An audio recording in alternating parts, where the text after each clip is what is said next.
Diolch diweddio. Diolch yn i ti unwaith eto o ddew am y fraint o cael dod ger dy fron. I ni cyflwyno'n hamser i ddofal yn gofyn i ti bresynoli dy hun yma yn ein plith. Arwain yn ein haddoliad. I ni gofyn hyn oll trwy enw a ceiddiant yn harfiodd Iesu Grist. Amen.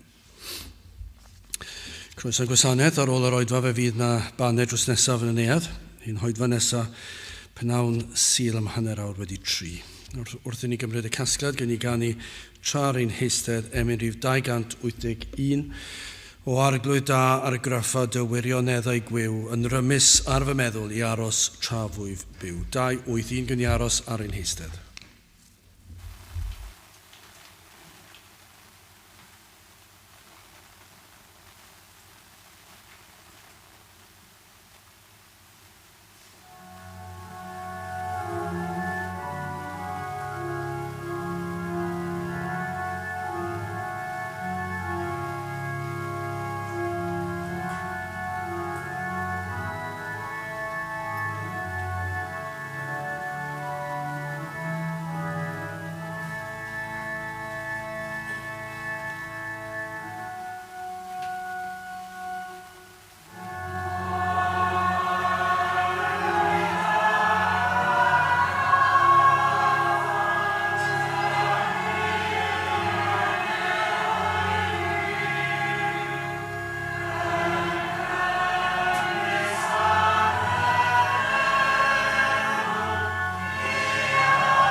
Darlleniad o'r Hen Testament, Caniad Solomon.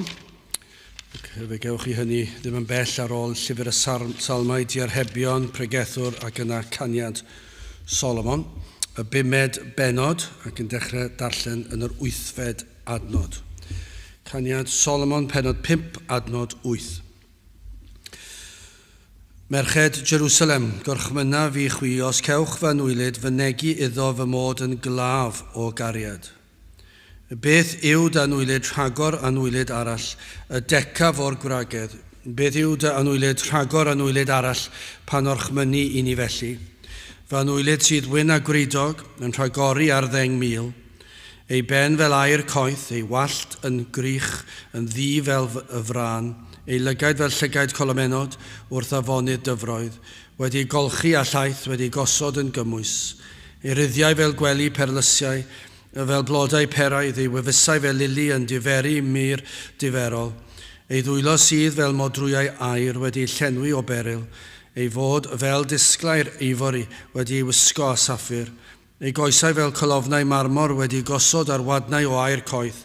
Ei wynebryd fel Libanus, mor ddewisol a chedrwydd.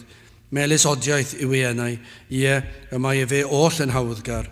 Dyma fy nwylid, dyma fy nghyfaill o ferched Jerusalem. Bydd y bendith Duw ar ei air, sanctaidd ef. Gydewch ni nawr droi at ein harglwydd mewn gweddi. I ni yn diolch i ti unwaith eto o Dduw am y fraint o gael dod ger dy fron ac yn llawenhau bob un tro i ni yn dod o'th flaen ac yn diolch i'n bod yn gallu dod yn hyderus wedi'n gwisgo a gorchuddio'n llwyr a chlogi'n cyfiawnder dy fab a'n gwaredwr yr arglwydd Iesu Grist. Ac felly trwy ei heiddiannau fi ni yn dod yn hyderus dy fod yn gwybod ein bod yma yn yr oedfa, dy fod yn clywed ni, dy fod yn ein hateb ni yn unol a ddewyllus di. O Dduw, i ni yn diolch i ti am yr holl fendithion sydd yng Nghrist Iesu, ac felly yn gofyn i ti i fod yma yn ein plith ni, gad i ni i fedru tystio ein bod wedi dod yn agos at dy berson, dy bresenoldeb i'w deimlo yma gan bob un ohonom. Bydde di ath ysbryd ar waith o Dduw, a bydde di yn gweithio yn ein plith ni, yn ein cyffwrdd ni, yn y modd sydd yn angenrheidiol ar gyfer ein sefyllfa ni. O Dduw, os i ni wedi crwydro, bydde di yn ein tywys ni nôl. Os yw'n cylonau ni'n oeraidd, i ni'n gweddio, bydde di'n ein cynhesu ni. Os yna galedwch, a bydde di'n meddalhau ni. O Dduw, os yna rai sy'n mewn tywyllwch ynglyn â phethau tragwyddol, a bydde di'n agor ei llygaid iddynt weld ei hangen am waredwr. O Dduw, wyt ti'n gallu dod a chysur i'r rhai sydd yn bryderus ac yn ofnus ac mewn tristwch. O Dduw, i ni yn gweddio y bydde di yn gweithio yma yn ein plith ni ac ymhlith yr rhai sydd yn gwrando. Y bydd na waith yn cychwyn yng nghalonnau llawer yn ystod y dyddiau tywyll yma. O Dduw, maddau ni ein bod yn amau ac nad yn disgwyl pethau mawr. O Dduw, maddau ni ein bod ni wedi dod i ryw sefyllfa lle yn meddwl ei fod yn amhosibl i weld gwaith mawr unwaith eto yn y dyddiau yma. Gad i ni i wybod o Dduw ac i brofi'r ffydd hwnnw, a byddwn ni yn credu dy fod yn gallu dod mewn eiliad a traws newid sefyllfa o Dduw ymhlith dy bobl, yr rhai sy'n proffesu ei bod yn blant i ti. A bydd na ymweliad o ddifri, fydd yn peri, a fydd na sgytwad fawr, a bydd na newid yn y sefyllfa, a bydd yr rhai sydd yn proffesu ac wedi gwir profi gras, ond wedi camu i bethau'r byd, yn gweddio o Dduw, a bydd na'r gyhoeddiad o bechod, ac yn ei tywys nôl i'r man lle dylsyn fod. O Dduw, os na'r rhai sydd wedi twyllo, bydde di yn dangos iddynt yn glir, y beth y ble y maent yn sefyll, ac y byddant yn dod at droed y groes. Os na wrthgiliad o Dduw, tyrd ar rhai yn ôl.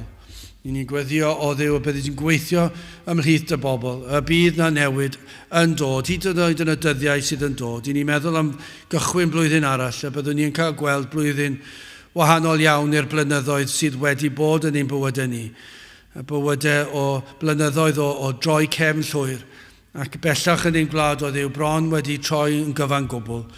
Ond o Dduw, yma yna rai ar ôl sydd yn ffyddlon, ac i ni yn ddiolchgar i ti am hyn, ac yn gweddio a bydde ti yn gweld yn iawn i fendithio dy saint, i fendithio dy bobl yr eglwys, ac y cawn gweld dyddiau lle bydd na bobl yn tyrru nôl i alw ar denw di a canu dy glodydd. Felly o Dduw, diogelan hamser yma nawr, arwain ni yn ein haddoliad, helpa ni o Dduw yn ein gwendid corfforol, meddyliol, ysbrydol o Dduw, i ni cyffesu ein bod yn ein chael yn anodd, yn aml i fod yr hyn dylsyn i fod mewn un oedfa heb sôn am ddiwrnod cyfan. Ond o Dduw, tyr di'n plith, helpa ni yn ein haddoliad, y bydd enw di'n cael ei ddyrchafu, gorywch pob enw arall. Tyr tywallt ysbryd arno, i ni'n gofyn hyn ôl trwy enw a ceiddiant, ein harglwydd Iesu Grist. Amen.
Ddewch i ni ganu emyn rhif canta 3, mi dafla maich oddi ar fy ngwar wrth deimlo dwyfol loes. Canta 3 gwn i sefyll i'w chanu.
Gyda fi'n testyn o Caniad Solomon y 5 benod ac yn canolbwyntio yn bennaf ar adnodau 10 ac 16 fel testyn, ond fyddwn ni'n edrych ar rhai eraill hefyd, ond fel y testyn adnod 10 ac 16, fanwylid sydd wyn a gwridog yn Rhagori ar Ddengmil, gyda adnod 16, mae melys odiaeth yw ei enau, y mae efe oll yn hawddgar.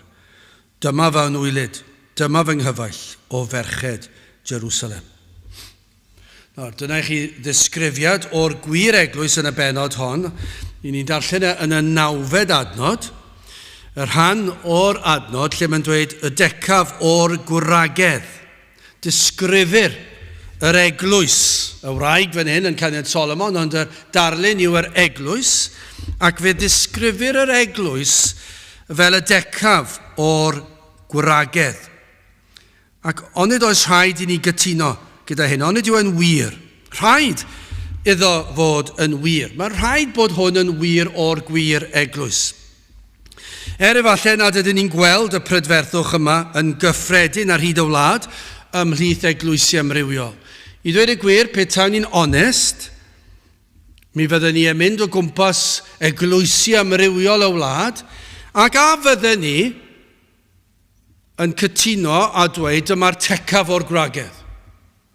Yma yna brydferthwch yma. Ac wrth gwrs, mi fydda'r mwyafrif o bobl yn dweud, wel, wrth gwrs i fod e. Mae'n beth da bod pobl yn mynd i gapel. Ac eto, ymhlith y capeli hynny yng Nghymru, fe fydd y mwyafrif yn casau yr Efengyl.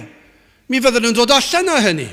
Mi fydd yna bobl yn mynechu cwrdd heddi. Os oes na cwrdd, achos bod ni'n glawio ac yn oer ac ar ôl y flwyddyn newydd, mae'n wastad esgus i beidio gael cwrdd. Ond os oes na cwrdd mewn capeli yng Nghymru heddi, mi fydd yr chydig bobl sydd yn mynd i'r oed fan, mi fyddech chi yn siarad yn nhw, a gan amla fydd y mwyafrif yn wrthwynebus i'r Efengyl. Hoffi crefydd, ond yn cysau'r Efengyl. Yn meddwl bod pobl sydd yn pregethu'r Efengyl dros ben llestri yn eithafol. I ni yn sicr yn byw mewn cyfnod o droi cefn ar y gwir Efengyl. Ac oherwydd hynny, os oes nad gaset i at y gwir Efengyl, yna o reidrwydd mae'n digwydd yn naturiol, mae'n resymegol felly, ni welir sancteiddrwydd ymhlith y bobl hynny. Nid yw crefydd yn golygu sancteiddrwydd. Fe mae'n golygu gweithredoedd da mewn llawer i achos, a falle bod nhw'n bobl neis, ond nid y prydferthwch y disgrifir fan hyn. Mae gwir brydferthwch yn dod o'r gwir eglwys, o'r rhai sy'n yn pwyso'n unig ac yn llwyr ar Grist, i'r rhai sydd yn credu yn yr ail enedigedd, i'r rhai sydd yn credu'r Beibl. Ac pan mae yna wir gwaith, fe welir sancteiddrwydd. Ond os na welir pobl yn pwyso ar Grist yn llwyr, does dim sancteiddrwydd. Beth ych chi'n gweld i rhywbeth arall? Ond nid sancteiddrwydd, nid dywioldeb a welir.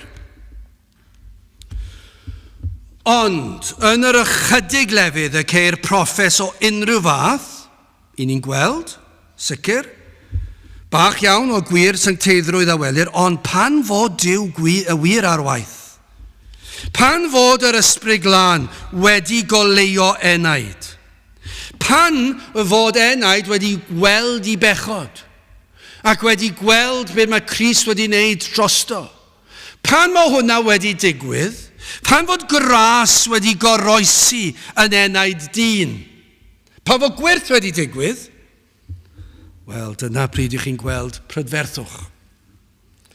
Pan welir ffrwyth edifeirwch, does dim byd gwell i weld y mywyd Cristion na ffrwyth edifeirwch. Bywyd o ras, o ostyngeidrwydd. Mae'r eglwys, y gwir eglwys, yn llawn unigolion yn ymddwyn fel goleuni mewn byd o dywyllwch, fel halen yn puro cymdeithas. Ac felly mae yna rhywbeth hyfryd am y Cristion. Mae yna rhywbeth prydferth am y Cristion. Ac casgliad o Gristnogion yw eglwys. Ac felly mae'r eglwys yn hyfryd, cyn belled bod nhw'n deall yr Efengyl. Ac yn caru Iesu Grist, nid caru crefydd. Lle chi bron iawn am entro dweud hyn. Mi fydd capeli lle na chredir yr Efengyl fel y cheir ac y ceir yn ngair Duw. Yna fe welir caledwch, tywyllwch, atgasedd. yr hyn sydd i'r gwrthwyneb o'r tecaf o'r gwragedd. Ond pa mae'r ysbryd glân ar waith, cyfnodau o ddiwygiad, dyna i chi le hyfryd i fod. Petai, ni'n gallu mynd mewn amser i dechrau'r ganrif diwetha, pan oedd yna gyfnodau o ddiwygiad, a diwedd y canrif cyn hynny, ac yn y blaen, ac yn y blaen, ac yn y blaen, yn ein gwlad ni, ac yn gweld y capeli, ac yn gweld bore Sul yn dod, a'r pobl yn tyrru mewn i'r oedfawn, ac yn eistedd lawr, ac yn canu'r emynau, ac yn gwrando ar y pregethu, a beth oedd yn traddodiadol yng Nghymru, mi roedden nhw'n dweud, amen, hallelujah, yn ystod y bregeth, a y pregethwr yn cael hwbfach bod y pobl yn gwrando yn effro ac yn cytuno, ac mi roedd yna ymdeimlad ac ymwybyddiaeth o presenoldeb Duw yn yr hen ddyddiau, ac mi roedd yn lle hyfryd, ac os oedd rhywun wedi dweud rhywbeth cas wrth rhywun arall, beth oedd yn digwydd? Mi roedden nhw'n llawn gras. Os oedd rhywun wedi tramgwyddo rhywun arall heb sylweddoli, mi roedden nhw'n llawn gras ac yn maddau iddyn nhw, cyn i'r person ofyn am fyddeiant. Dyna be mae gras yn neud. Mae gras yn rhoi prydferthwch yn y person. Mae e'n gwneud person yn hyfryd. Y tecaf o'r gwragedd yw'r eglwysi, ond y gwir eglwys. Pam fod gymaint o broblemau heddi yn yr eglwysi sydd un o'n ffyddol? Mae rhaid gofyn y cwestiwn, dyn ni wedi profi'r gras? Achos gras ar waith yw gweld gwaith Duw yn yr enaid, yn creu Cristnogion, felly yn creu eglwysi. Dim syndod y disgrifir yma Caniad Solomon, yr eglwys fel y tecaf o'r gwragedd. Mor brydferth. Pan i chi'n gweld gras ar waith, mae e'n hyfryd. Mae e'n hyfryd. Mae ffordd maen nhw'n siarad, ffordd maen nhw'n ymddwyn, y ffordd maen nhw'n dewis, y ffordd maen nhw'n meddwl ymlaen. Y ffordd maen nhw'n ofalus o beidio brifo rhywun. Popeth amdanyn nhw, mae yna hyfrydwch, prydferthwch yma. Wel, yn gyntaf, hoffwn i edrych ar yr ymholiad sydd yn y benod yma, yn ail disgrifiad ac yn olaf datganiad. Ymholiad, dyma i'ch ymholiad, adnod 9. Beth yw dy anwylid rhagor anwylid arall? Yn fwy nag anwylid eraill. Dyna be mae'n golygu. Mae'n anoddach yn y Gymraeg i ddeall, ond na i trial esbonio fe. Beth yw dy anwylid di yn fwy nag anwylid pobl eraill? Beth sy'n mor special amdano? Beth yw dy anwylid rhagor anwylid arall y decaf o'r gwragedd? Beth yw dy anwylid rhagor anwylid arall pan orchmynnu i ni felly? Na be mwyn yn golygu? Wel, mae merched Jerusalem yn ymholi. Pam y fath bwyslais ar un fel hwn? Pam bod y wraig yn rhoi gymaint o bwyslais ar hwn? Y darlun yw, yr eglwys yn rhoi y fath bwyslais ar Grist. Dyna beth mae'r merched Jerusalem yn gofyn. Pam i chi'n rhoi y fath bwyslais ar Grist? Gofynant i'r tecaf o wragedd, pam iddi roi y fath bwyslais a serch ar un fel hwn? Pam rhoi y fath gorchymyn iddi? Dyma beth oedd y gorchymyn i merched Jerusalem yn yr 8fed adnod. Merched Jerusalem, gorchmynaf i chwi, os cewch fy nwylid, fy negu iddo fy mod yn glaf o gariad. Dyna beth oedd y ferch wedi wneud, gofyn i merched Jerusalem, os dewch chi o hyd i hwn, dwedwch wrtho, fy mod yn glaf o gariad. Ac felly mae merched Jerusalem yn gofyn, pam?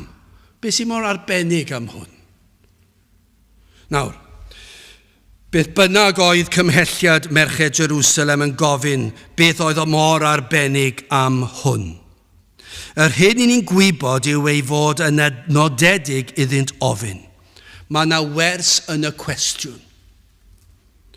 Nawr, mae'r rhai yn crybwyll i ferched Jerusalem ymholi mewn modd gwawdlyd. Fel falle bod y byd yn ymholi i'r Cristion beth sy'n mor special am eich Crist chi. Dyna'r triongl fath byddwch chi trial creu yn eich meddwl chi. A mae'r rhai yn dweud, efallai bod merched Jerusalem yn gofyn y cwestiwn, beth sy'n mor arbennig amdano? Mewn modd gwawdlyd, ddim yn garedig. Fel petaint yn cyhyddo'r wraig o roi gormod o bwyslais ar un fel hwn. Pam i ti mor yn chwilio am hwn? Pam i ti'n sôn amdano fe trwy'r amser? Achos mae yna bobl eraill cystal, gallech chi ddadle, a doedden nhw ddim yn deall. Ond efallai mae'n ddarlun o'r byd fan hyn, ond yw e? Ac maen nhw'n gofyn, yn cwyno, falle yn wawdlyd, mwy o bwyslais efallai nag yr heiddau, fel ei bod yn mynd dros ben llestri. Fel petaint ddim yn deall o gwbl beth y gwelodd y wraig yn ei chariad. Doedden nhw ddim yn deall. Wel, am ddarlun o lawer yn y byd heddi. Nid oes unrhyw cysyniad gan y byd pam fod y Cristion yn byw fel ag y mae. Y gwir Cristion. Y Cristion sydd wedi profi agoriad llygad a wedi gweld ei bechod. Y Cristion sydd wedi gweld nad oes gobaith iddo, dwi ddim yn gallu trial gwella ei fywyd, dwi ddim yn gallu gwneud dim i achub ei enaid, ond mae wedi clywed am Grist. Ac mae e'n pwyso'n llwyr ar Grist am faddeuant ac amolchiad, ac am fywyd trygwyddol. Ac mae hwn di traws newid i fywyd. Mae nawr y gobaith yn ei galon a llawenydd yn ei galon. Ond mae'r byd, does dim cysyniad gan y byd pam fod y Cristion yn byw fel ag y mae. Meddyliant pam fod rai am roi un dydd o saith i fyny i Iesu Grist. Mae'n swnio nod, ond diwe. Yn siŵr bod chi'n gyfarwydd o hyn, falle teuluoedd neu ffrindiau neu cydweithwyr. Maen nhw'n edrych arnoch chi, ac maen nhw'n ffeindio mas, mae bob sil, un dydd o'r saith yn llwyr yn cael ei roed o'r neilltu. Dyn nhw'n deall e. Maen nhw'n meddwl bod chi'n nod. Iesu Grist, rhoi diwrnod cyfan mas o saith, o diwrnod mas o flwyddyn efallai, y diwrnod fan hyn fan draw, ond un diwrnod bob saith, pam i chi'n rhoi diwrnod i un fel hwn? Dyn nhw ddim yn ei ddeall e. Pam, maen nhw'n gofyn, pam ei bod yn cadw'r dydd yn llym, yn meddwl ei bod yn mynd dros ben llestio, neu dyn nhw, maen nhw'n meddwl bod ni'n llym. Maen nhw'n meddwl, pam i chi ddim yn gwylio teledu, pam i chi ddim yn mynd i siopa, pam i chi ddim yn ein llall, pam i chi ddim yn gweithio, pam i chi cadw'r diwrnod yn llwyr i addoli Duw, pam i chi wneud e? Dyn nhw ddim yn deall ni. Dyw'r eglwys ddim yn deall ni. Nid yw'r eglwys yn deall pam fod y gwir Cristion.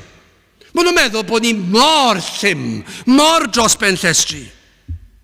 Maen nhw'n pitio ni, maen nhw'n edrych arno ni, maen nhw'n gwawdio ni. Beth sy'n mor special? Pam i chi wneud y peth yma? Dyna beth oedd y merched Jerusalem. Pam? Dyna beth o'n nhw'n gofyn. Beth yw dan wylid rhagor yn wylid arall? Beth sy'n mor special? Y decaf o'r gwragedd. Beth yw dan wylid rhagor yn wylid arall? Pan o'r chmynu ni felly? Pam i ti'n gofyn i ni fynd i chwilio amdano a roi'r neges y meddwl? Beth sy'n mor arbennig am hwn? Mae'r byd yn edrych ac yn meddwl ein bod ni'n amddifadu ein hunan.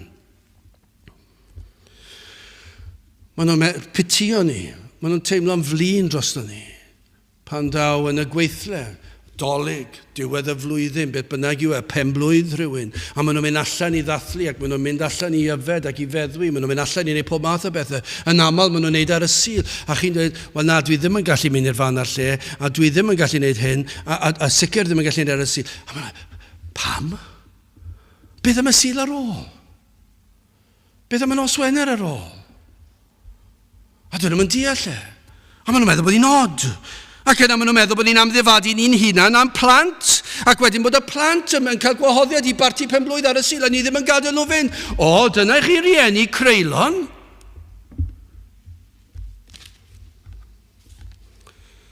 Ac maen nhw'n teimlo rhyw fath o atgasedd, rhyw fath o wawd, a rhyw fath o deimlad, wel, pidwch am mynd yn agos at nhw. Maen nhw'n bobl od. A maen nhw'n gwneud hwn i gyd ar oherwydd un dyn. Iesu Grist, maen nhw'n dweud. Dwi ddim yn gwneud synwyr iddynt. Maen nhw'n meddwl bod ni'n od, meddyliant, pam ddim llacio ein daliadau o dro i dro. Ond ydyn nhw'n meddwl na, mae'r byd yn meddwl, pam newch chi ddim llacio ambell waith? Sdim eisiau chi stopio mynd ar y sil, gewch chi dal mynd i'r capel, ond dewch ar ôl. Gewch chi ymuno gyda ni ar nos Wener, sy'n rhaid i chi yfed, gewch chi ymuno gyda ni, dyna beth maen nhw'n dweud. Sdim ots am y lle, sdim ots am y meddwi, sdim ots am y rhegi, sdim ots am yr anfoesoldeb, sdim ots am y sŵn, a'r canu sydd yn llawn chwant, sdim ots am hwnna. Maen nhw'n dweud, llaciwch ambell waith, sy'n eisiau dod bob nos Wener, dewch chi unwaith, jyst i dangos bod chi ddim yn od. A dyn nhw ddim yn deall e. Llaciwch ambell waith.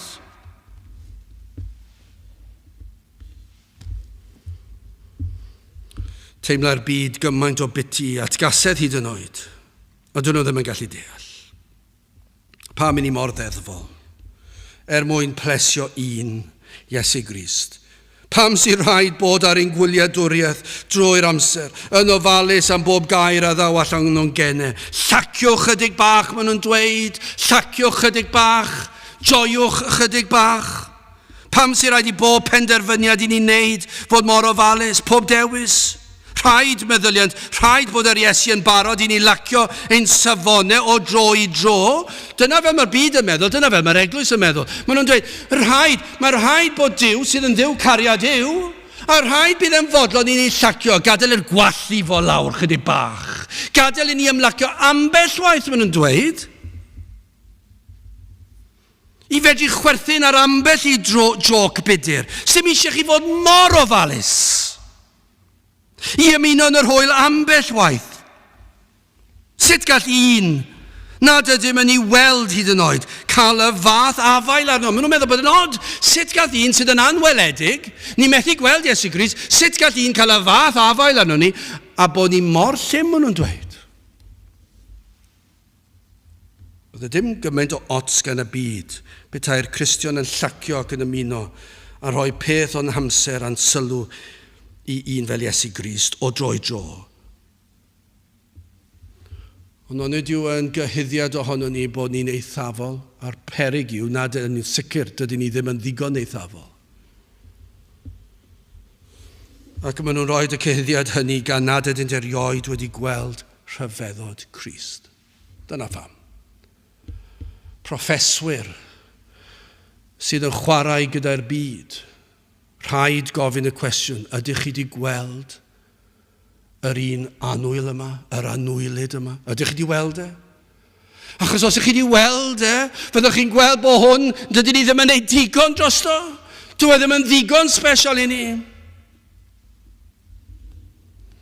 Ond i ni yn gallu dweud hyn, os oes na rhai yn dechrau holi ac yn gofyn pam i ni ddim yn gwneud rhai pethau, pam i ni'n gwneud pethau eraill, ac yn meddwl bod ni'n od. Wel, o leia allan ni ddweud, mae yna obaith efallai, a mae yna achos i lawenhau, ei bod wedi dechrau sylwi a meddwl beth sydd mor arbennig am hwn.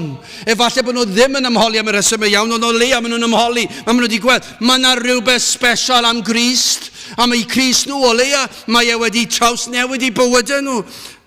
Pam ydynt mor wahanol? Nawr wrth gwrs, gall y cwestiwn fod wedi osod o awydd. Dweud wrthym eto beth sydd mor arbennig am hwn. Falle bod nhw eisiau gwybod. Falle mai dyna beth oedd cymhelliad y cwestiwn gan merched Jerusalem. Gai ofyn, oes yna un yma sydd yn ymholi yn awyddus deall mwy o'r byddai'r saint yn cael y fath dylanwad ar fyd mor druenus. Dyna beth fydd yn hyfryd. Achos heddiw, beth i ni'n gweld ymhlith y saint, does dim lot o wahaniaeth ymhlith y saint a'r byd. Ond mor hyfryd byddai petai mwy o'r saint yn ymddwyn fel saint. Achos i ni'n gweld yn 1 Corinthiaid 9:2, ar sel a ddaeth oddi wrth y chwi a anogodd lawer iawn. Dyna beth oedd y Paul. Mae'r sel i chi yn ei ddangos fel yr eglwys, fel y tecaf o'r gwragedd. Mae'r sel hwnnw, mae wedi anogi llawer iawn i geisio. Dyna beth ni'n gweld yn cyfnod y diwygiad, pan mae'r ysbryd ar waith, mae yna rhyw ymholi. Beth sydd yn digwydd? Mae yna rhywbeth arbennig yn mynd ymlaen fan hyn. Ac os oes yna rai yn dechrau dod lan ato ni ac yn gofyn pam i chi'n gwneud hyn, falle o wawd a falle ddim. Dydyn ni ddim yn gwybod, ond o leia bod nhw'n gofyn. Ac efallai bod yna obaith gyda ni. Wel, gadewch i ni symud ymlaen i'r disgrifiad a mateb pendant a roddwyd i ferched Jerusalem. A fydden ni'n gallu rhoi y fath ateb i'r byd. Pan daw i'n cydweithwyr lan ato ni ac yn gofyn i chi pam i chi'n fodlon wneud hwn a'r llall. Pam i chi yn rhoi gymaint o bwyslais ar Grist. Pam i chi ddim yn fodlon llacio. Pam i chi mor ofalus. Byddai'n hyfryd petai nhw yn gofyn. Ond dyma'r ateb roddodd y tecaf o'r gwragedd. Adnod 10. Fy anwylid sydd wyn a gwridog yn rhagori ar Ddengmil. Mae'n syml yn dweud. Dyna fe. Mae'r ateb wedi cael ei rhoi. pidwch a gofyn y fath gwestiwn. Y mae fy nwyliad i, sef Crist, yn wyn a gwridog, yn rhagori ar Ddengmil. Dyma pam y daw ei ogrwydd dros y Cristion, nad yw yn ei garu digon, nad yw yn fwy ofalus, nid oes dim yn ormod, os ydym wir wedi gweld rhyfeddod prydferthwch yr un anwyl yma, nid oes un arall yn dod yn agos ato, am yr hyn ydyw, am yr hyn a wnaeth drosom. Does neb yn dod yn ddigon agos at hwn, at Grist, a mae Iesu Grist wedi rhoi popeth i ni, mae wedi rhoi i fywyd i ni, mae wedi rhoi i einioes i ni, mae wedi rhoi i gyfiawnder i ni, mae wedi cymryd ein cosb oddi arnom. Dim syndod veganon i fe chydig bach yn ôl. Os edrych wnaf i'r dwyrain draw, os edrych wnaf i'r de, ymhlith a fi neu yntau ddaw, does debyg iddo fe, dyna profiad y Cristion. Does neb yn debyg i Iesu Grist. Mae'r emyn yn mynd ymlaen. Ac yna cafod gyda ef panel y byd ar dan. At sgrindewch hwn. Ac edrych yn ei hyfryd wedd. Gan harddach nag o'r blaen. Pan cawn ni fynd i'r nefoedd, mae prydferthwch clywed am Grist yn cael ei gyhoeddi yn yr Efengil yn brydferthwch. Mae prydferthwch canu am Grist yn ein hymynau. Mae prydferthwch darllen am Grist yn ein darlleniadau personol. A pan ni'n siarad ag ef yn brydferthwch, tu hwnt sydd yn disgrifio fe fel y prydferthaf, y fwyaf anwyl, y gorau o Ddengmil, Rhagori ar Ddengmil. Ond pan ewn ni'r nefoedd, bydd ar lefel gwbl wahanol. Gwyn a gwridog, ei fywyd perffaith, ei byrdeb, ei symlrwydd, ei ddiniweidrwydd, ei lendid, cyflawnodd holl ofynion y tad, y gyfraith yn llwyr yn ein lle, am brydferthwch sydd yng Nghrist, ni wnaeth e ddim byd o'i le erioed. A fe fodlonodd e gofynion y tad, ein mwyn ni. Am brydferthwch, yn y darlun erchill o waed yn llifo tra'r y groes, ond hyn oll ein mwyn ni, yno ar y groes fe dalodd y pris am ein rhyddid, ein iachawdwriaeth, fe lifodd e gwyn a gwridog. Prydferthwch ar gwaed yn llifo. Mae yna ddarlun o erchyllta a perfeithrwydd a prydferthwch yma, ond mae'r cyfan yn ei osod e gymaint fwy na neb arall. Does dim crefydd arall yn dod yn agos. Adnod 11. Ei ben fel air coeth, ei wallt yn grych yn ddi fel y fran. O am gadernid am brydferthwch ei sofraniaeth, ac ni fydd yn heneiddio ei nerth, yn mynd o nerth i tragwyddoldeb. Does dim byd yn mynd i newid yn hwn. Mae addewidion e'n tragwyddol, mae ei help e, mae ei gadernid e, a mae popeth amdano fe. Mae e mor brydferth, adnod 12, ei lygaid fel llygaid colomenod wrth afonydd dyfroedd, wedi ei golchi a llaeth, wedi ei gosod yn gymwys. O am ddarlun o byrdeb yr Iesu, am ei gariad tuag atom, am ei ras. Mae'r disgrifiadau yma yn llawn o brydferthwch Crist. Adnod 13, ei ryddiau fel gwely perlysiau, fel blodau peraidd. Am un sydd yn adfywio'r enaid, am fendithion a gawn yn ei gwmniaeth, y mae e'n llawn bendithion persawrus. Ond ydy hwnna wir? Pan ni'n poeni, pan ni'n isel, o daw bendithion ar ben bendithion, mae'n darparu ar ein cyfer ni, mae e fel persawr yn dod i'n trwynau ni. Mae'n hyfryd.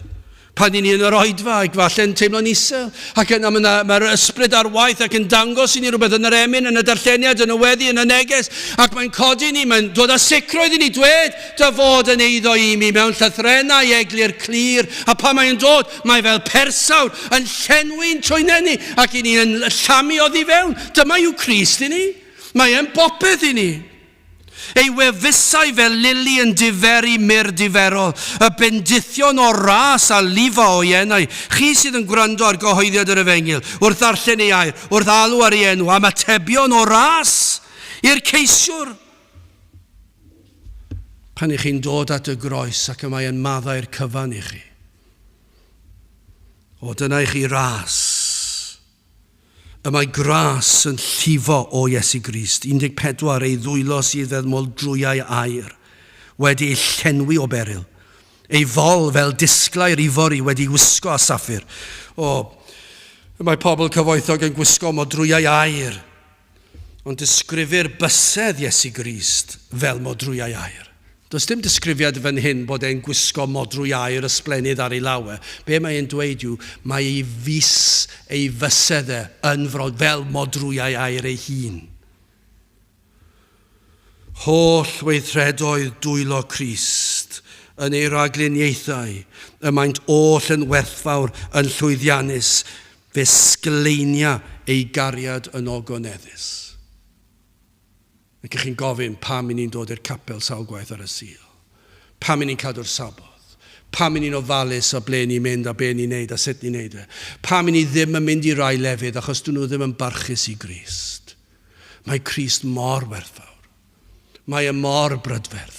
Dwi ddim eisiau bod mewn lle fyddai'n cyfaddawdi. Dwi ddim eisiau bod mewn lle sydd yn siomi fy ngwaredwr ar ôl iddo farw ar y groes dosau. Sa eisiau iddo fe, wel fi, yn mynd i le lle dwi'n gweld bod y bydolrwydd ac anfoesoldeb a meddwdod. Sa eisiau bod yn y fath le. Sa eisiau rhoi fy mywyd i waith ac i gyrraedd y top. Dwi ddim eisiau dweud dwi eisiau cael yr arian i gyd er mwyn prynu'r holl bethau newydd yma. Dwi ddim eisiau iddo feddwl hyn. Pam? Fe yw'r gorau oll. Dwi ddim eisiau i'r Iesu Grist cael ei siomi yno fi. Achos bod e wedi marw ar y groes yn fy lle, adnod 15, ei goesau fel colofnau marmor wedi gosod ar wadnau o air coeth, ei wynepryd fel Libanus mor ddewisol a chedrwydd, am gadernid. Does neb mwy cadarn na'r Cristion. Am sefydlogrwydd, am brydferthwch, adnod 16, melys odiaeth yw ei enau, ie, yma e fe oll, pob rhan ohono yn hawddgar. Am fel ystra yw sain ei eiriau, yr efengil, ffordd a chawdwriaeth. Ond ydyw neges efengil yn felys, mae'n hyfryd, i'r Cristion ac i'r ceisiwr. Cofio blynyddoedd yn ôl yn y coleg, yn clywed pobl oedd yn honni bod yn Gristnogion ac yn gwneud hwyl am gapeli. Ac yn gwybod am bwy yn sôn, ond yn cwyno am fy nhad. Ac yn gwneud hwyl am ben pregethwr oedd yn pregethu'r efengil bob sul, bob cyfle. Dweud bod yn ddiflas, bod eisiau sôn am faterion cyfoes, problemau cymdeithas, bod yn ymarferol. Ond beth oedden nhw ddim yn sylweddoli oedd, roedden nhw mor bell o'r gwir efengil. Achos i'r Cristion, y mae gwrando ar yr efengil yn cael ei chyhoeddi yw'r peth mwyaf melys oll. Ac i'r ceisiwr, pan mae e'n dod i glywed am Grist, am ateb ei broblemau, sef dod at y groes, dyna i chi'r felustra orau oll. Wel, yn olaf y datganiad, adnod 16. Dyma'r datganiad. Fel petai, merched Jerusalem falle ddim wedi deall, ac felly mae'r wraig y decaf o'r grageth, yr eglwys yn cyhoeddi. Dwi eisiau gwneud e'n glir. Dwi eisiau gwneud cyffes fan hyn. Dwi eisiau gwneud datganiad. Dwi eisiau gwneud proffes. Dyma fy anwylid. Dyma fy nghyfaill o ferched Jerusalem. O, dwi eisiau chi wybod, dwi eisiau chi wybod. Yr eglwys fodern sydd yn chwarae o gwmpas gyda bydolrwydd rhemp. Dwi eisiau chi wybod, dyma fy anwylid, dyma fy nghyfaill. Y mae y mor werthfawr, y mae y mor brydferth. Am ddatganiad, am ateb, am ddisgrifiad, am dystiolaeth. Does dim cwilydd yma. Does dim cochi ac yn teimlo embaras. Dwi ddim yn gallu dod gyda chi achos mae ar ddi sul. Neu dwi ddim yn gallu dod â chi a fe ddoi rhywle arall. Chwilio am esgus. Does dim cwilydd. Fedra i ddim dod pam. Ni fydde Crist yn fodlon. Dyma fy nwylid. Mae'n bopeth i mi. Does dim yn balfalu a chwilio am esgusodion. Does dim cenfigen yma o'r byd. Does dim teimlo'n sori dros o fi fe hunan. Dwi'n colli mas trwy'r amser. Na, does dim byd o'r fath i ni wedi gweld i diwedd. Does dim teimlo ein bod wedi aberthu. Ond nid oes yna rai Cristnogion yn meddwl bod ni'n neud rhywbeth yn aberthol pan ni'n colli mas. Dyw e ddim yn aberth i beidio cael eich gwahodd. Mae'n fraint. Cos bob tro chi'n cael eich siomi, bob tro mae yna rhywun yn eich gwawdio chi, a mae Crist yn edrych arno chi, ac yn gweld yr ydych chi wedi fy ngosod i fel yr anwylid, rhagori ar Ddengmil. Ac mae Crist yn llawen i weld y dystiolaeth yna. Rhufeiniad 12:1. Am hynny rwyf yn atolig i chwi frodyr, tri gareddau Duw roddi ohonoch eich cyrff yn Aberbyw, sanctaidd, cymeradwy gan Dduw, hwn yw eich rhesymol wasanaeth chwi. Mae'r rhoed ein bywydau i hwn yw'r peth fwyaf rhesymol oll, nid Aber Dduw e. Mae'n Aberbyw, mae'r bywyd yn cael ei rhoed i Grist. Ond dwi ni ddim yn colli mas. Mae'n bopeth i ni, fe ddyle fe fod. Dyma ddyle fod dymuniad y saint. Dylsem ddatgan heb flewyn ar dafod, heb gwylydd. Dylsem ddatgan yn llawn cariad, hwn yw fy anwylid. Dyma sut un ydyw, mae'n bopeth i mi. Achos hwn aeth i'r lladdfa fy mwyn. Ni newydd ganu yn ystod y carolau, fy mwyn. Aeth i'r lladdfa fy mwyn. Buodd farw fy mwyn. Cymerodd fy nghosb fy mwyn. Hwn wisgodd goron o ddrain, hwn roddodd ei ddwylo pur ar led, hwn ddioddefodd di gofaint ei dad yn cael ei dywall arno ef ei hun yn lle arno ni. Hwn yw yr un y mae fy holl obaith o'n fywyd tragwyddol yn pwyso arno fe. Hwn y gobeithiaf arno, hwn yr ymddiriedaf i gadw fe enaid yn ddiogel. Hwn yw yr un y caraf, hwn yw yr un bydd yn fy nhywys yn ddiogel drwy'r clwydi i'r nefoedd. Hwn fydd yn sychu pob deigryn i ffwrdd. Fel dwedodd y salmydd, yr arglwydd yw fy migael. Ond dyna'r gair pwysig, rhag enw personol, fy. Yr arglwydd yw fy migael. Dyma fy anwylid. Dyma fy nghyfaill. Gai ofyn, a ydych chi'n gallu datgan hyn? Ydych chi wedi dod at droed y groes? Ydych chi wedi dod at y man lle cymerodd eich baich oddi arnoch, a'i hoelio i'r groes? Ydych chi wedi dod at y ffynon a agorwyd a'ch golchwyd chi'n wynach na'r eira? Wel, os nad ydych chi, dewch ar frys. Ac yna, dyma be fydd yn digwydd, fe fyddwch chi'n gallu tystio.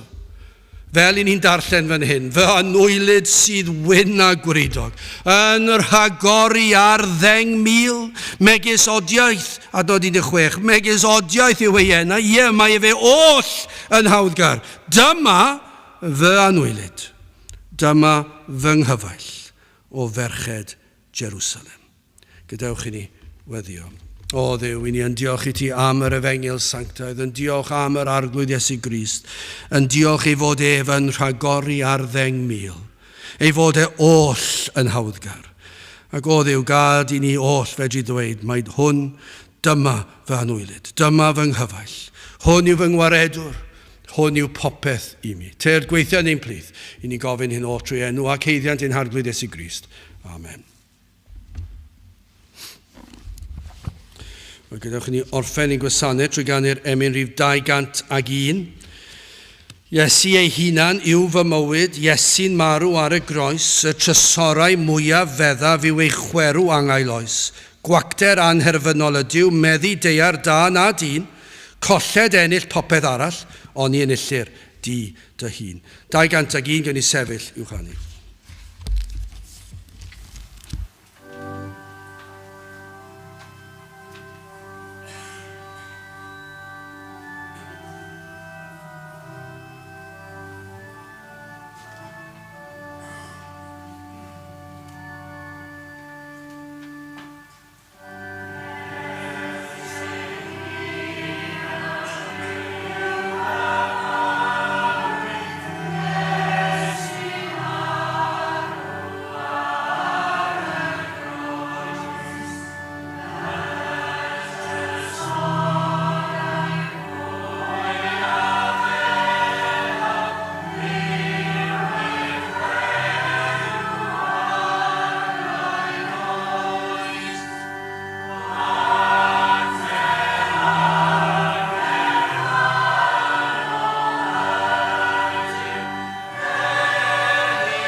Nawr bydde di ras ein harglwydd Iesu Grist, a chariad Duw a chymdeithas yr ysbryd glân, fod gyda chwi o hyd byth.